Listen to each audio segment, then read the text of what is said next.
Merci de nous être fidèles. Tout de suite le sommaire de votre journal. Son Altesse Royale la Princesse Lalla Hasna a présidé hier soir à Rabat le dîner de la gala diplomatique annuelle de bienfaisance placé sous le haut patronage de Sa Majesté le Roi Mohammed VI. L'événement a rassemblé les généreux mécènes autour du corps diplomatique étranger accrédité Maroc.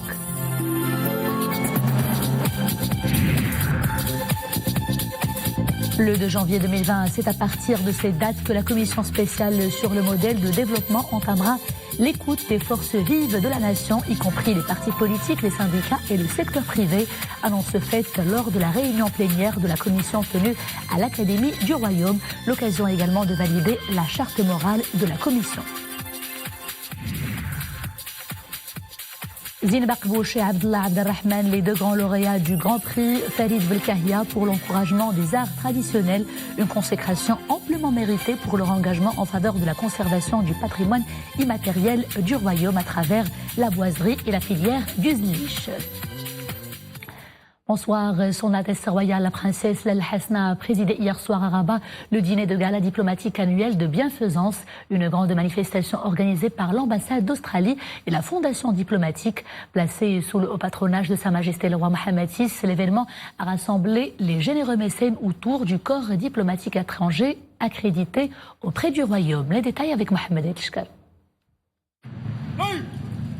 Le dîner de gala diplomatique de bienfaisance, une tradition annuelle organisée à l'initiative de la Fondation diplomatique et des ambassades étrangères à Rabat en faveur des populations démunies, avec la participation de diplomates, d'hommes d'affaires et d'artistes.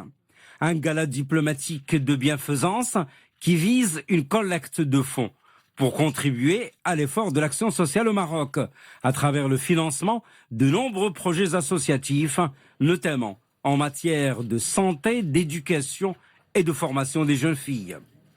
Présidé par Son Altesse Royale la Princesse Lalla Hasna, qui a posé à cette occasion pour une photo souvenir avec les artistes et le comité organisateur, le dîner de gala diplomatique annuel de bienfaisance est co-organisé cette année par l'ambassade d'Australie, dont l'ambassadeur Berenice Owen-Jones a exprimé à cette occasion sa haute estime et sa sincère gratitude à Son Altesse Royale la Princesse Lalla Hasna pour son engagement personnel en faveur de la cause de la bienfaisance, soulignant que la participation de l'Australie à ce gala est non seulement un immense honneur, mais aussi un symbole fort des liens croissants entre les deux pays.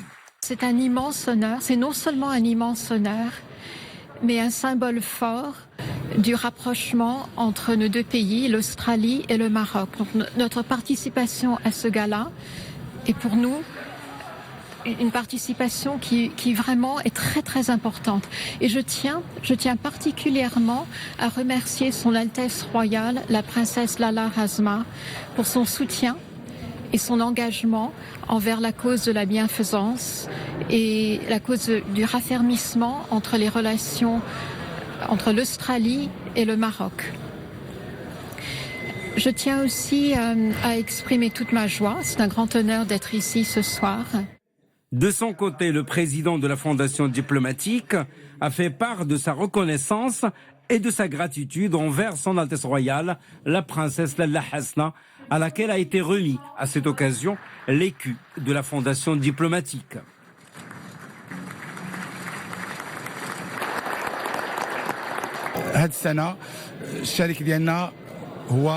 Cette année, notre partenaire pour l'organisation, c'est l'ambassade d'Australie. Et ce gala vise l'ancrage des valeurs de solidarité au sein de la société marocaine.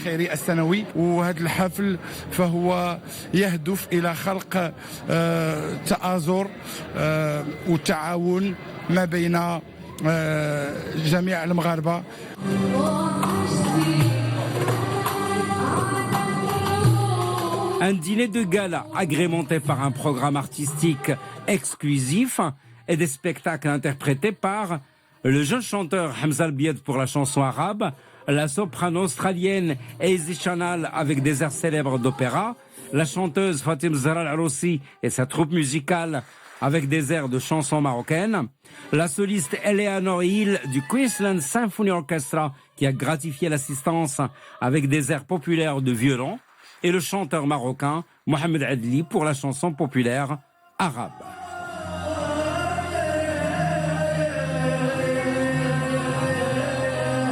Les fonds collectés lors de cette soirée diplomatique iront à l'association Al-Ihsan, dont Son Altesse Royale, la princesse Lalla Hasna, est présidente d'honneur, garantissant sa continuité et lui permettant ainsi de perpétuer sa mission humanitaire.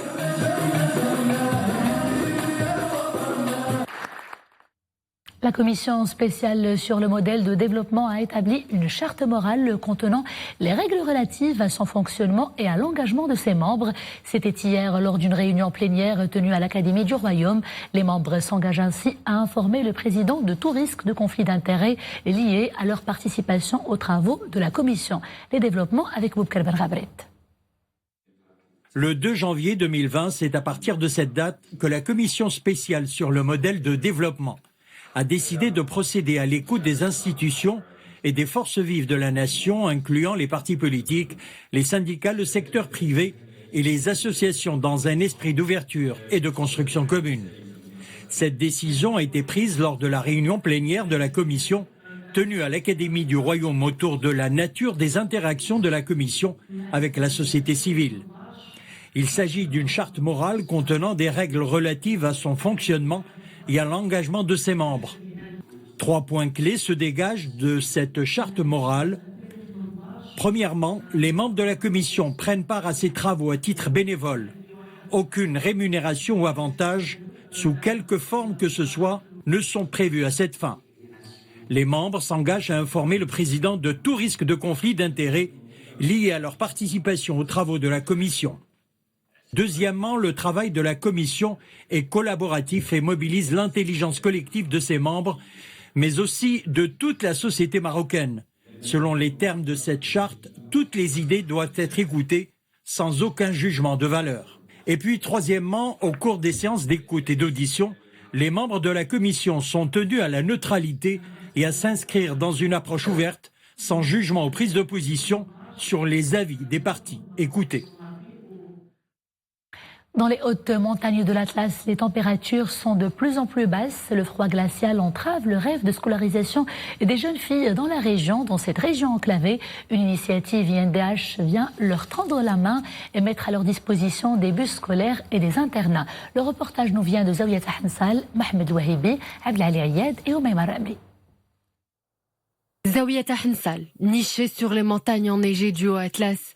Dans cette petite commune aux conditions météorologiques rudes, ses élèves, à bout de souffle en raison des trajets interminables domicile-école, bénéficient désormais de bus scolaires. Grâce au bus scolaire, nous pouvons désormais poursuivre nos études. C'est motivant de savoir que dorénavant, on n'aura plus à marcher des kilomètres et des kilomètres dans le froid pour arriver à notre école. D'ailleurs, c'était l'une des principales causes du décrochage scolaire. Une initiative qui a rendu le sourire à ces jeunes filles. Dorénavant, elles pourront poursuivre leurs études. Ici, dans la province d'Azilal, 120 établissements scolaires sont touchés par la déperdition scolaire. Principale cause, les conditions météorologiques sévères. Pour combattre le froid, l'institution nous fournit chaque jour du bois de chauffage. Cette initiative encourage les filles à venir en cours. Aujourd'hui, les conditions se sont améliorées. D'ailleurs, même les parents ont pu le constater. Ils laissent leurs filles venir en classe. Depuis l'entrée en service des bus scolaires, on compte plus de 130 filles dans notre établissement. C'est un signe de développement de la situation des jeunes élèves ici, dans le collège de Zawiya Hansal. Des bus scolaires, des classes chauffées et des internats. De nouveaux aménagements mis à la disposition de ces élèves pour freiner le décrochage scolaire dans ce collège. Pour cette année scolaire, ils ont été plus de 140 élèves dans 58 filles à bénéficier de ces nouvelles commodités.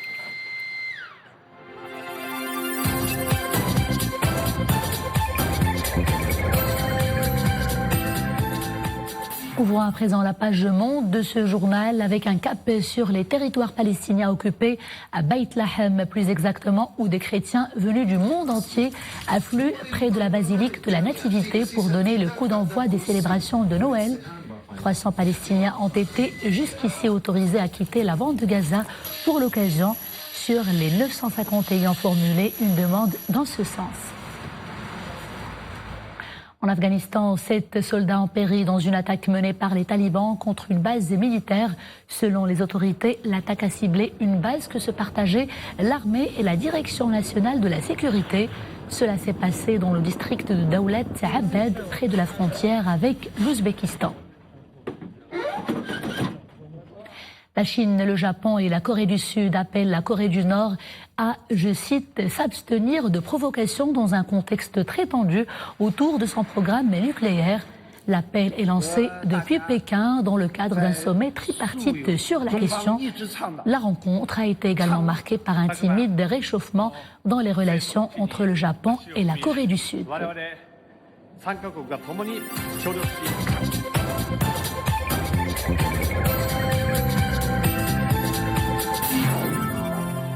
Nous lui devons les oubliés de l'histoire, Jugement d'une femme ou encore Où vas-tu Moshe?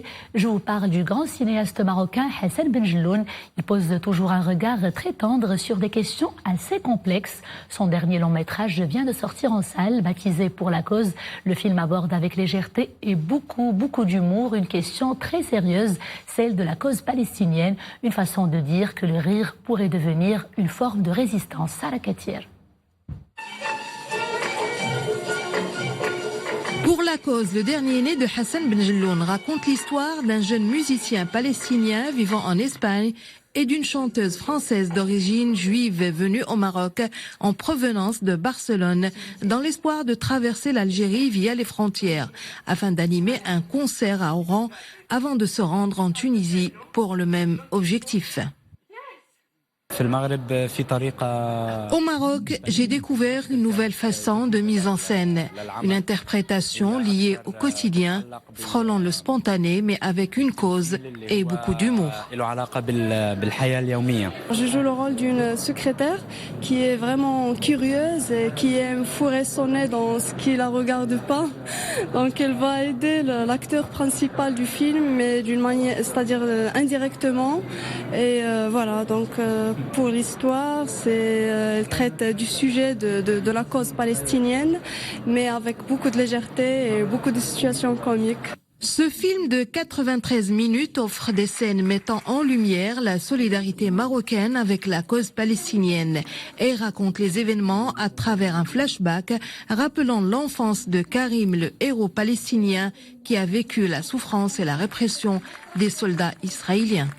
On a essayé de redonner et de remettre la cause palestinienne à sa place en essayant de raconter tout simplement une histoire.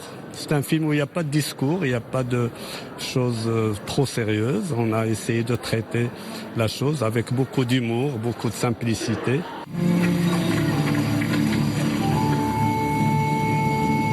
Après une projection au Festival du Caire pour la cause et dans les salles de cinéma nationales, une occasion d'émouvoir le public tout en le faisant rire.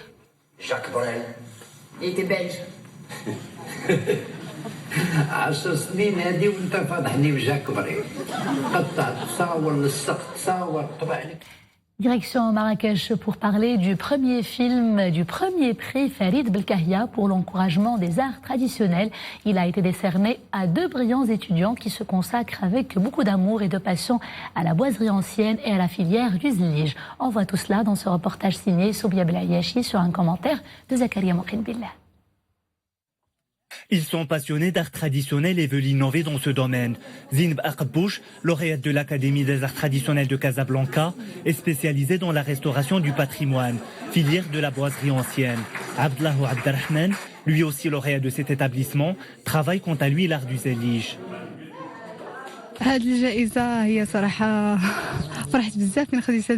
Je suis ravi d'obtenir ce prix qui porte le nom d'un grand artiste, à savoir Farid Belkahia. Surtout qu'il s'intéressait beaucoup aux arts traditionnels. Il insistait pour travailler des matériaux traditionnels dans ses œuvres. Ce prix va nous donner une forte impulsion morale et matérielle. La récompense financière est utile pour faire des prototypes et démarrer de nouveaux projets. Ce prix me donne de la confiance pour innover et développer cet art. Les organisateurs ambitionnent d'encourager les arts traditionnels en récompensant de jeunes professionnels pour la qualité de leurs projets ou leur engagement dans la transmission des savoirs et de l'innovation. Ces jeunes artisans ont tous une formation technique impeccable. Cependant, ils doivent renforcer leurs connaissances en tradition et en patrimoine. Je pense que l'Académie des arts traditionnels peut jouer un rôle important dans ce sens. Ce prix reflète toute une passion pour le patrimoine artistique et les arts traditionnels marocains. La Fondation Farid Belkahia et l'Académie des arts traditionnels veulent aussi soutenir et rendre hommage aux maîtres artisans afin d'encourager la transmission des arts traditionnels aux générations futures. Et c'était le clap de fin de ce journal. Merci de l'avoir suivi. Je vous dis à très bientôt, toujours avec grand plaisir. D'ici là, portez-vous bien.